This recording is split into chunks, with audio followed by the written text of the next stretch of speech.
नमस्कार दोस्तों, आप सभी का स्वागत है आपके अपने YouTube channel study with Ravi पर। दोस्तों, आज हम इस क्लास में नेशनल इंटरनेशनल करंट अफेयर्स के रिवीजन की 7वीं क्लास पढ़ने जा रहे हैं, जिसमें सभी प्रश्न दोस्तों आपके इंपॉर्टेंट और सिलेक्टेड हैं। आज की हमारी क्लास अगस्त 2023 से स्टार्ट होगी। पिछली क्लास में दोस्तों हमने जुलाई 2023 तक के सभी महत्वपूर्ण प्रश्नों को देखा था। अगर आपने पिछली सभी क्लासें नहीं देखी हैं तो प्लीज़ आप उन्हें जरूर देखिएगा। वह सभी दोस्तों आपके एग्जाम के लिए वेरी इंपॉर्टेंट हैं। तो चलिएगा शुरू कर लेते हैं आज के अपने इस क्लास को, जिसका पहला प्रश्न है कि विश्व व्यापार सांख्यिकी समीक्षा रिपोर्ट के अनुसार व्यापारिक निर्यात के मामले में भारत का स्थान कौन सा है। तो भारत का 18वां स्थान है। ठीक है, याद रखना है आपको कि विश्व व्यापार सांख्यिकी समीक्षा रिपोर्ट के अनुसार व्यापारिक निर्यात के मामले में भारत का 18वां स्थान है। अगला प्रश्न है, जल जीवन सर्वेक्षण 2023 की फ्रंट रनर श्रेणी में प्रथम स्थान पर भारत का कौन सा जनपद है। तो भारत का दोस्तों श्रीनगर जनपद पहले स्थान पर है। ठीक है, अगला प्रश्न है, 77वें स्वतंत्रता दिवस 2023 की थीम क्या रही है। तो ये रही दोस्तों नेशन फर्स्ट ऑलवेज फर्स्ट। ठीक है, नेशन फर्स्ट ऑलवेज फर्स्ट, ये दोस्तों 77वें स्वतंत्रता दिवस 2023 की थीम थी। अगला प्रश्न है, देश के पहले हाइड्रोजन ईंधन उद्योग की स्थापना कहाँ की जानी प्रस्तावित है। तो दोस्तों झारखंड में यह प्रस्तावित है। याद रखना है आपको कि झारखंड राज्य में दोस्तों देश के पहले हाइड्रोजन ईंधन उद्योग की स्थापना की जानी प्रस्तावित है। अगला प्रश्न है, दुनिया की सबसे बड़ी 16 मेगावाट क्षमता वाली विशाल पवन टरबाइन कहाँ स्थापित की गई है। तो दोस्तों चीन देश में दुनिया की सबसे बड़ी 16 मेगावाट क्षमता वाली विशाल पवन टरबाइन स्थापित की गई है। अगला प्रश्न है, अमेजन इंडिया ने देश के पहले फ्लोटिंग स्टोर का उद्घाटन कहाँ किया है। तो दोस्तों डल झील में दोस्तों अमेजन इंडिया ने देश के पहले फ्लोटिंग स्टोर का उद्घाटन किया है। डल झील यह दोस्तों आपकी श्रीनगर में स्थित है। अगला प्रश्न है, राष्ट्रपति द्रौपदी मुर्मू ने डिवाइन लाइट हाउस की आधारशिला कहाँ रखी है। तो ये रखी है दोस्तों उड़ीसा राज्य में राष्ट्रपति द्रौपदी मुर्मू ने डिवाइन लाइट हाउस की आधारशिला रखी है। अगला प्रश्न है, अगस्त 2023 में G20 महिला सशक्तिकरण मंत्री स्तरीय बैठक का आयोजन कहाँ हुआ है। तो ये हुआ दोस्तों गांधीनगर गुजरात में अगस्त 2023 में G20 महिला सशक्तिकरण मंत्री स्तरीय बैठक का आयोजन किया गया था। अगला प्रश्न है, एशिया की सबसे अधिक ऊंचाई वाली भूमि कला प्रदर्शनी का आयोजन कहाँ हुआ है। तो ये हुआ दोस्तों लद्दाख में। ठीक है, अगला प्रश्न है हमारा कि चंद्रमा के अध्ययन हेतु भेजे गए लूना 25 मिशन का संबंध किस देश से है। तो लूना 25 मिशन का संबंध दोस्तों रूस देश से है, जो कि चंद्रमा के अध्ययन हेतु भेजा गया था। अगला प्रश्न है, देश का पहला ऑटोनोमस अंडर वाटर व्हीकल का क्या नाम है। तो इसका नाम है दोस्तों निराक्षी। यह दोस्तों देश का पहला ऑटोनोमस अंडर वाटर व्हीकल है। ठीक है, अगला प्रश्न है, इंडिया स्टार्टअप फेस्टिवल 2023 का आयोजन कहाँ किया गया। तो ये किया गया है दोस्तों बेंगलुरु में इंडिया स्टार्टअप फेस्टिवल 2023 का आयोजन किया गया। अगला प्रश्न है, हाल ही में चर्चा में रहा माया क्या है। तो माया यह दोस्तों ऑपरेटिंग सिस्टम है। ठीक है, अगला प्रश्न है कि 15 अगस्त 2023 को प्रधानमंत्री ने लाल किले से कौन सी योजना की घोषणा की है। तो ये क्या घोषणा की दोस्तों, विश्वकर्मा कौशल सम्मान योजना। इसकी घोषणा दोस्तों 15 अगस्त 2023 को लाल किले से प्रधानमंत्री ने की, और इसे दोस्तों शुरू या लागू जो किया तो वह 17 सितंबर 2023 से किया था। नेक्स्ट क्वेश्चन है, हाल ही में किस भारतीय पहलवान ने पुरुषों के 61 किलोग्राम भार वर्ग में अंडर 20 विश्व कुश्ती चैंपियनशिप में स्वर्ण पदक जीता। तो ये जीता दोस्तों मोहित कुमार ने दोस्तों भारतीय पहलवान हैं जिन्होंने 61 किलोग्राम भार वर्ग में अंडर 20 विश्व कुश्ती चैंपियनशिप में स्वर्ण पदक जीता। अगला प्रश्न है, चंद्रमा के दक्षिणी ध्रुव पर उतरने वाला पहला देश कौन सा है? तो दोस्तों भारत। वेरी इंपॉर्टेंट क्वेश्चन है, याद रखिएगा कि चंद्रमा के दक्षिणी ध्रुव पर उतरने वाला विश्व का पहला देश बना है अपना भारत। अगला प्रश्न है, 13वां महारत्न का दर्जा प्राप्त करने वाला केंद्रीय सार्वजनिक क्षेत्र का उद्यम कौन सा है? तो ये है दोस्तों all India limited. All India limited, इसे दोस्तों 13वां महारत्न का दर्जा दिया गया है। ठीक है। अगला प्रश्न है कि देश का पहला ऑन साइड प्रतिष्ठित स्थल संग्रहालय कहाँ स्थापित किया गया है? तो ये किया गया दोस्तों तमिलनाडु में। ठीक है। देश का पहला ऑन साइड प्रतिष्ठित स्थल संग्रहालय है जो कि तमिलनाडु में स्थापित किया गया। हाल ही में भारत के पहले मानव युक्त महासागर मिशन के लिए कौन सी पनडुब्बी का विकास किया गया? तो ये किया गया दोस्तों मत्स्य 6000। ठीक है, मत्स्य 6000 ये दोस्तों एक पनडुब्बी है। इस पनडुब्बी से दोस्तों मानव महासागर मिशन पर जाएगा। अगला प्रश्न है, 69वें राष्ट्रीय फिल्म पुरस्कार में सर्वश्रेष्ठ अभिनेता के पुरस्कार के लिए किसे चुना गया? तो दोस्तों अल्लू अर्जुन को चुना गया है। याद रखिएगा 69वें राष्ट्रीय फिल्म पुरस्कार में सर्वश्रेष्ठ अभिनेता के पुरस्कार के लिए। दोस्तों हम जानेंगे 69वें राष्ट्रीय फिल्म अवार्ड्स 2023 के बारे में। ठीक है, कि कौन सा पदक किसे मिला। ठीक है, तो दोस्तों पहले याद रखना है कि 69वें राष्ट्रीय फिल्म अवार्ड्स 2023 का जो आयोजन किया गया तो वह नई दिल्ली में किया गया था। इस आयोजन में सर्वश्रेष्ठ फीचर फिल्म का अवार्ड मिला रॉकेटरी। ठीक है, रॉकेटरी को, जिसके निदेशक थे आर माधवन। ठीक है। सर्वश्रेष्ठ हिंदी फिल्म का जो पुरस्कार मिला तो वह दोस्तों सरदार उधम सिंह को मिला। सर्वश्रेष्ठ अभिनेता का पुरस्कार अल्लू अर्जुन को मिला। ठीक है, किसके लिए? पुष्पा द राइज के लिए। ठीक है। सर्वश्रेष्ठ अभिनेत्री का पुरस्कार आलिया भट्ट को मिला गंगूबाई मूवी के लिए। ठीक है, और दूसरी है दोस्तों कृति सेनन। ठीक है, और इनकी मूवी है मिम्मी। ठीक है, तो इन दो को दोस्तों सर्वश्रेष्ठ अभिनेत्री का पुरस्कार मिला है। सर्वश्रेष्ठ मनोरंजक फिल्म जो रही दोस्तों RRR रही। ठीक है। सर्वश्रेष्ठ निर्देशक का जो अवार्ड मिला तो वह दोस्तों निखिल को मिला। ठीक है।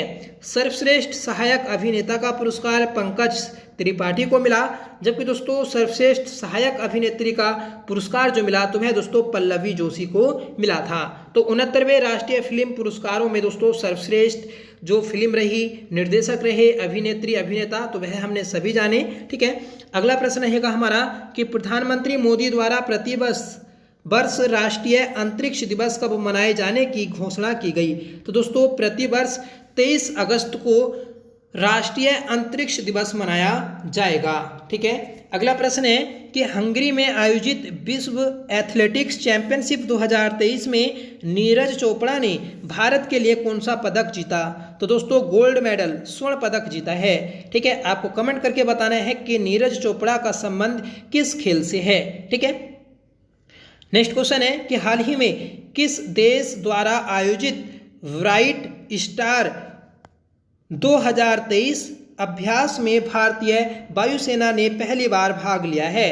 तो ये लिया दोस्तों मिस्र में। ठीक है, तो मिस्र देश के द्वारा दोस्तों आयोजित किया गया था ब्राइट स्टार 2023 अभ्यास, जिसमें भारतीय वायुसेना ने पहली बार भाग लिया है। अगला प्रश्न है HS प्रणय ने डेनमार्क में आयोजित विश्व बैडमिंटन चैंपियनशिप 2023 में कौन सा पदक जीता? तो दोस्तों इन्होंने कांस्य पदक जीता है। अगला प्रश्न है और इम्पोर्टेंट है, रमन मैग्सेस अवार्ड 2023 किस भारतीय को प्रदान किया गया? तो दोस्तों रवि कन्नन को। ठीक है, रवि कन्नन को दोस्तों रमन मैग्सेस अवार्ड 2023 दिया गया। ठीक है, इंपॉर्टेंट प्रश्न है, आपको याद रखना है।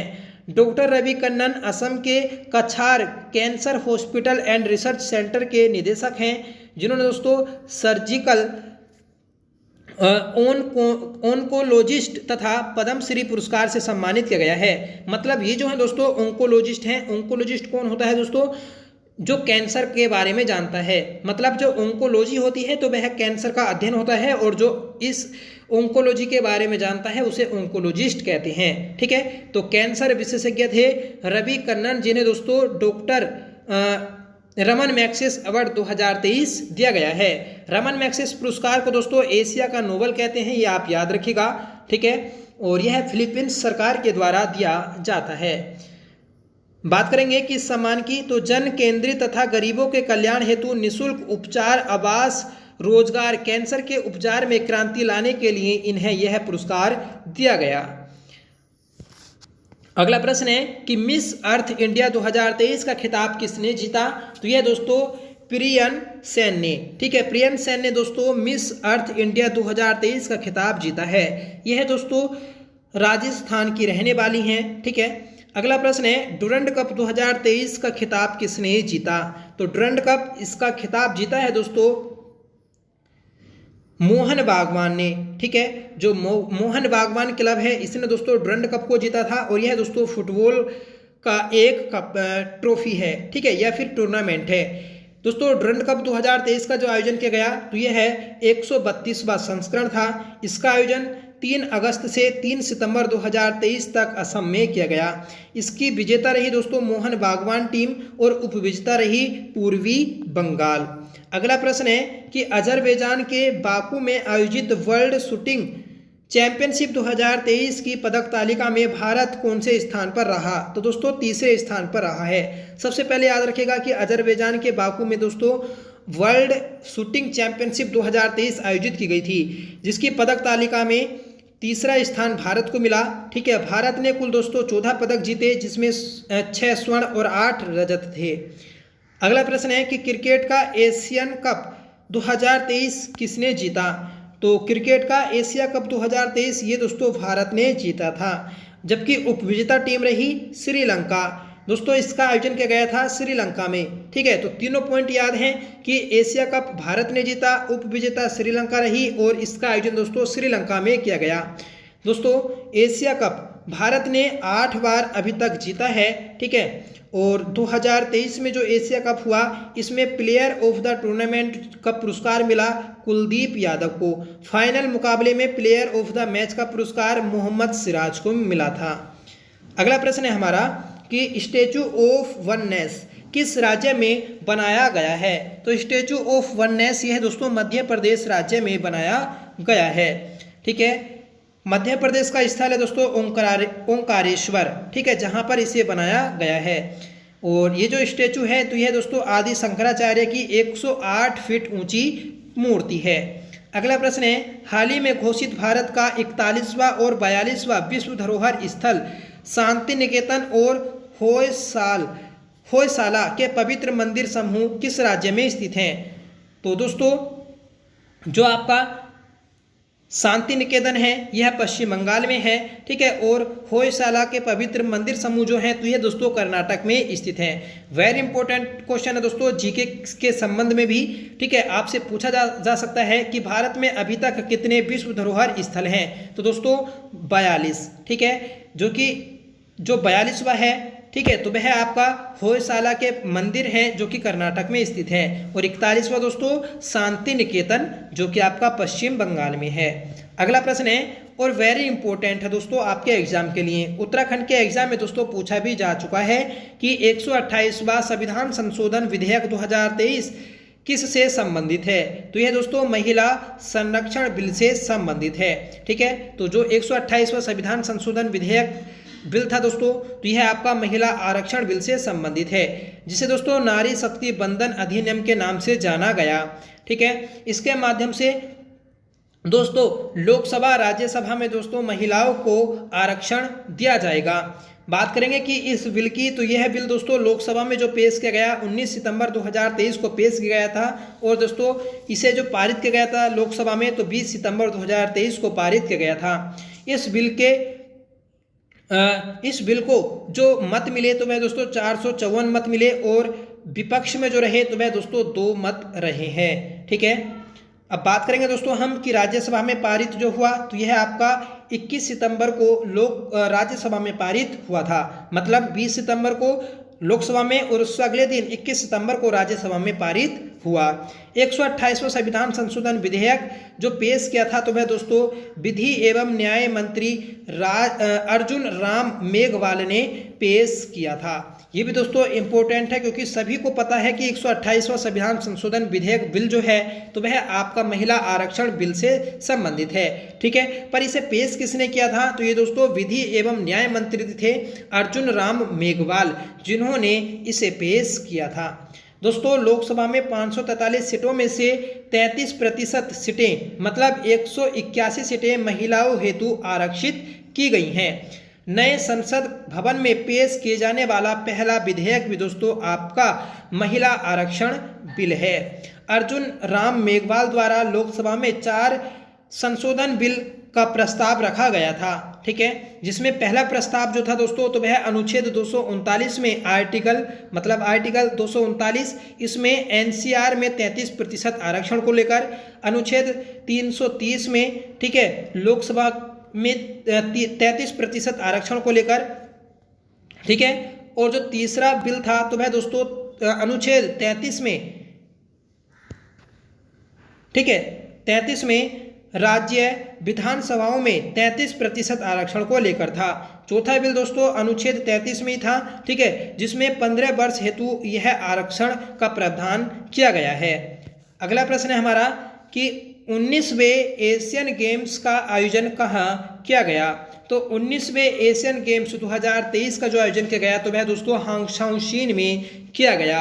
कब किया गया था इसका आयोजन, तो 23 सितंबर से 8 अक्टूबर तक किया गया था, ठीक है। इस एशियन गेम्स में भारत के जो एथलीट शामिल हुए उनकी संख्या दोस्तों 655 है। इसमें कुल इवेंट्स जो थे, खेल जो थे तो वह दोस्तों आपके 40 थे और अन्य खेलों की संख्या 61 थी, ठीक है। बात करेंगे कि 18वें एशियन गेम्स कहाँ पर हुए थे 2018 में, तो वह दोस्तों जकार्ता इंडोनेशिया में आयोजित हुए थे, ठीक है। अब दोस्तों जो अगले 20वें एशियन गेम्स होंगे 2026 में तो वह दोस्तों जापान में प्रस्तावित हैं। तो ये दोस्तों तीनों क्वेश्चन हमारे इंपॉर्टेंट हैं कि पिछली बार जो हुए थे 2018 में तो जकार्ता इंडोनेशिया में हुए, इस बार मतलब 2023 में जो हुए तो वह दोस्तों आपके हांगशाओ चीन में हुए, और जो अगली बार होंगे 2026 में 20वें एशियन गेम्स तो वह दोस्तों जापान में प्रस्तावित हैं। अब देखिए भारत में भी दोस्तों एशियन गेम्स हो चुके हैं। तो भारत में पहला ही एशियन गेम्स आयोजित किया गया था, और पहला एशियन गेम्स कब हुआ तो 1951 में हुआ था नई दिल्ली में, ठीक है। जबकि 90 जो एशियन गेम्स हुए तो वह भी दोस्तों आपके भारत में ही हुए। कब हुए 1982 में नई दिल्ली में, ठीक है। तो 2 बार दोस्तों भारत में एशियन गेम्स आयोजित हो चुके हैं। 19वें एशियन गेम्स का शुभांकर क्या था, तो दोस्तों रोबोटों का समूह। अब ये रोबोट कौन से हैं, तो दोस्तों चैन, कांग कोंग और लियान, ठीक है। तो ये 3 रोबोट हैं दोस्तों जो कि 19वें एशियन खेल के शुभांकर थे, ठीक है। अब देखिए भारत का राष्ट्र ध्वज वाहक कौन रहा इस एशियन गेम्स में, तो हरमनप्रीत कौर जो कि हॉकी के प्लेयर हैं, और दूसरी ध्वज वाहक थी दोस्तों लवलीना बोरगोहन। तो इनका संबंध दोस्तों बॉक्सिंग से है, ठीक है। तो 2 दोस्तों हमारे ध्वज वाहक थे 2023 के एशियन गेम्स में, ठीक है। और दोस्तों भारत ने एशियन गेम्स में कुल पदक जो जीते तो वह 107 पदक जीते थे, ठीक है। और 41 वर्षों के बाद एशियन गेम्स में भारत ने घोड़सवारी में पहला स्वर्ण पदक जीता है। अगला प्रश्न रहेगा और इम्पोर्टेंट है, हाल ही में MS स्वामीनाथन का निधन हो गया, वह किस क्षेत्र से संबंधित हैं, ठीक है। तो दोस्तों कृषि क्षेत्र से, कृषि क्षेत्र में दोस्तों ये एक प्रसिद्ध, ठीक है, और दोस्तों आपके सबसे सफल व्यक्ति रहे भारत के, ठीक है। MS स्वामीनाथन को भारत में हरित क्रांति का जनक भी बोला जाता है। दोस्तों 2024 में भारत में 5 व्यक्तियों को भारत रत्न पुरस्कार से सम्मानित किया गया है, और इन 5 में से एक है दोस्तों आपके स्वामीनाथन, ठीक है। स्वामीनाथन को भी दोस्तों 2024 में भारत रत्न पुरस्कार दिया गया है, ठीक है। अगला प्रश्न है हमारा, विश्व शांति पुरस्कार जीतने वाले नरगिस मोहम्मद हसन जेई किस देश से हैं, तो दोस्तों नरगिस मोहम्मद हसन जई, ये अफगानिस्तान देश से हैं, जिन्हें दोस्तों विश्व शांति पुरस्कार मतलब जो दोस्तों नोबेल पुरस्कार है शांति के क्षेत्र में, तो वह है अफगानिस्तान की नरगिस मोहम्मद हसन जई को दिया गया है। ठीक है, अगला प्रश्न है, इनमें से किसे G20 में 21वें सदस्य के रूप में शामिल किया गया है? तो दोस्तों अफ्रीकी संघ को दोस्तों G20 में 21वें सदस्य के रूप में शामिल किया गया है। दोस्तों जो G20 एक समूह है, इसमें 19 तो इसमें आपके देश हैं। एक पहले दोस्तों इसमें यूरोपियन संघ था, अब दोस्तों एक और नया संगठन इसमें जोड़ दिया गया है, अफ्रीकी संघ। तो मतलब G20 में दोस्तों आपके 21 सदस्य हो चुके हैं, जिसमें 19 देश और दोस्तों 2 संघ हैं। अगला प्रश्न है हमारा कि सूर्य मिशन आदित्य L1 को किस परीक्षण यान से छोड़ा गया है? तो दोस्तों सूर्य मिशन आदित्य L1 को जो छोड़ा गया तो वह PSLV एक्सल C57 से छोड़ा गया है। और इसे कब प्रक्षेपित किया गया? तो दोस्तों 2 सितंबर 2023 को प्रक्षेपित किया गया था। ठीक है, अगला प्रश्न है कि चंद्रयान 3 मिशन के प्रज्ञान रोवर ने चंद्रमा की सतह पर किस तत्व की उपस्थिति की पुष्टि की है? तो दोस्तों सल्फर। ठीक है, तो सल्फर की पुष्टि की गई है दोस्तों कहाँ पर? चंद्रमा की सतह पर। किसने की? चंद्रयान 3 मिशन के प्रज्ञान रोवर ने। अगला प्रश्न है, हाल ही में तूफान डैनियल से कौन सा देश प्रभावित हुआ है? तो दोस्तों लीबिया देश दोस्तों तूफान डैनियल से प्रभावित हुआ था। अगला प्रश्न है कि भारत के पहले AI संचालित एंटी ड्रोन सिस्टम का नाम दिया गया है। तो इसका नाम दोस्तों इंद्रजाल दिया गया। ठीक है, तो भारत का पहला AI संचालित एंटी ड्रोन सिस्टम जिसका नाम इंद्रजाल रखा गया।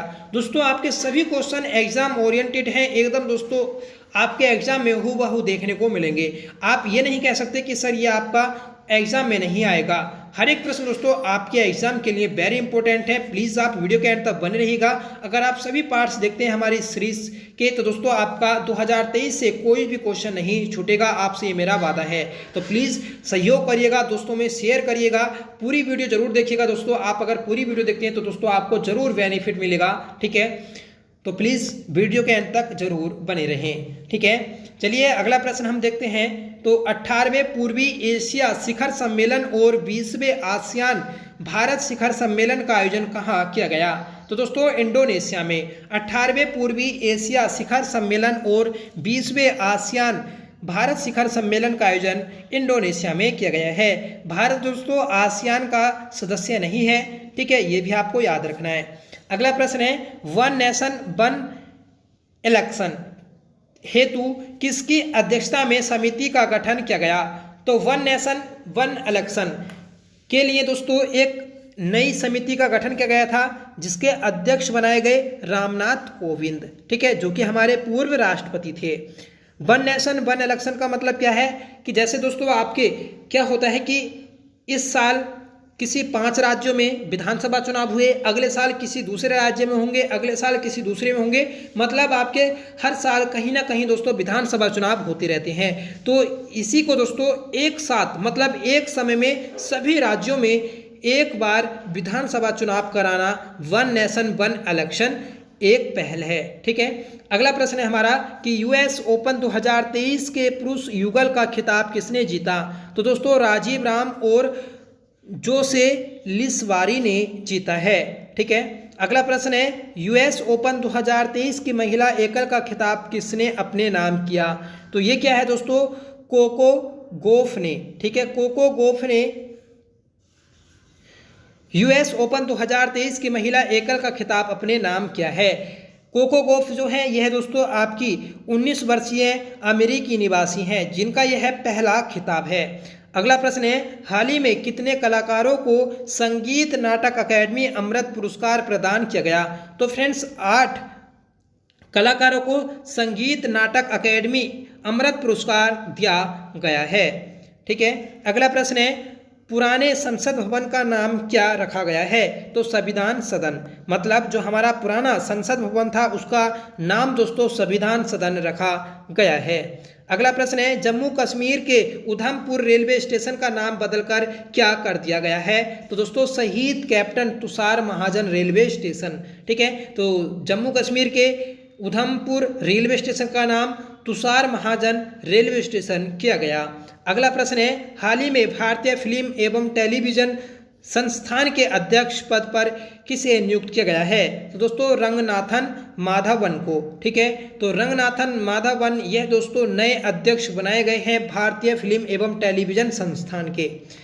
264वां प्रश्न है हमारा कि प्रधानमंत्री मोदी ने उत्तर प्रदेश के किस जनपद में अंतर्राष्ट्रीय क्रिकेट स्टेडियम का शिलान्यास किया है? तो दोस्तों वाराणसी में। वाराणसी में दोस्तों नया इंटरनेशनल क्रिकेट स्टेडियम बनाया जा रहा है जिसका उद्घाटन नरेंद्र मोदी ने किया था।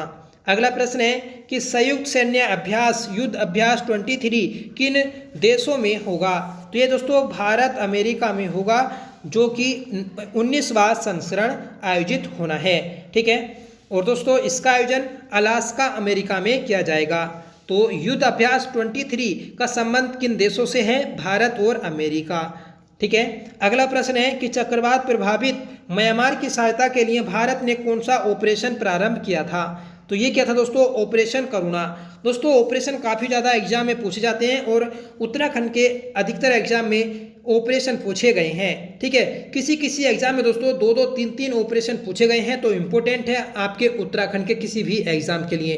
तो याद रखिएगा कि ऑपरेशन करुणा का संबंध किस देश से है? तो म्यांमार से, जो कि भारत ने चलाया था चक्रवात प्रभावित म्यांमार की सहायता के लिए। अगला प्रश्न है कि प्रथम अंडर 19 महिला T20 विश्व कप 2023 की विजेता टीम कौन है? तो दोस्तों अपना भारत है। अगला प्रश्न है कि made in India 75 years of business and enterprises नामक पुस्तक किसके द्वारा लिखी गई? तो अमिताभ कांत के द्वारा लिखी गई है। ठीक है, तो याद रखना है कि अमिताभ कांत की नई पुस्तक है made in India 75 years of business and enterprises. अगला प्रश्न है कि 145 चंद्रमाओं के साथ सर्वाधिक उपग्रहों वाला ग्रह किसे घोषित किया गया? तो दोस्तों शनि ग्रह को घोषित किया गया है। ठीक है, तो याद रखना है कि वर्तमान में सर्वाधिक उपग्रह जो है तो वह आपके शनि उपग्रह के हैं। कितने? 145 उपग्रह। ठीक है, उपग्रह को ही दोस्तों चंद्रमा भी बोलते हैं, ये भी आप याद रखिएगा। अगला प्रश्न है कि देश का पहला केबल स्टे रेल ब्रिज कहाँ बनकर तैयार हुआ है? तो दोस्तों जम्मू कश्मीर में देश का पहला केबल स्टे रेल ब्रिज बनकर तैयार हुआ है। अगला प्रश्न है हमारा कि किसके द्वारा समुद्रयान मिशन को शुरू किया गया? तो ये किया गया है दोस्तों पृथ्वी विज्ञान मंत्रालय के द्वारा। ठीक है, तो समुद्रयान मिशन जो शुरू हुआ तो वह पृथ्वी विज्ञान मंत्रालय के द्वारा शुरू हुआ है। ठीक है, आप कमेंट करके बताइएगा कि भारत और उज्बेकिस्तान के मध्य कौन सा एक्सरसाइज आयोजित किया जाता है? ठीक है, साथ में बताइएगा दोस्तों आपको क्लास कैसी लगी। आईयूपी क्लास आपको पसंद आई होगी। ठीक है, आज हमने 271 प्रश्नों को कवर कर लिया है। इसके जो दोस्तों प्रश्न है मतलब 2023 के करंट अफेयर्स के जो प्रश्न हैं तो वह आपके लगभग 450 प्रश्न हैं। मतलब आपके 3-4 पार्ट और आएंगे, फिर दोस्तों आपका 2023 का करंट अफेयर कवर हो जाएगा।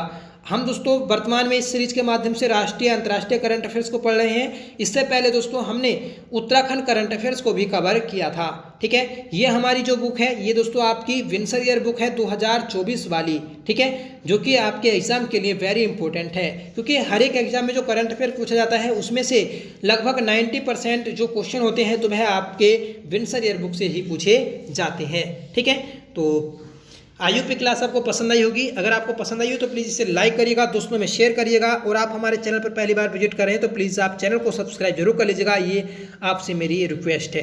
प्लीज़ आपके सपोर्ट की ज़रूरत है, सपोर्ट करिएगा प्लीज़ अपने छोटे भाई को। ठीक है, यह आपसे मेरी विनती है।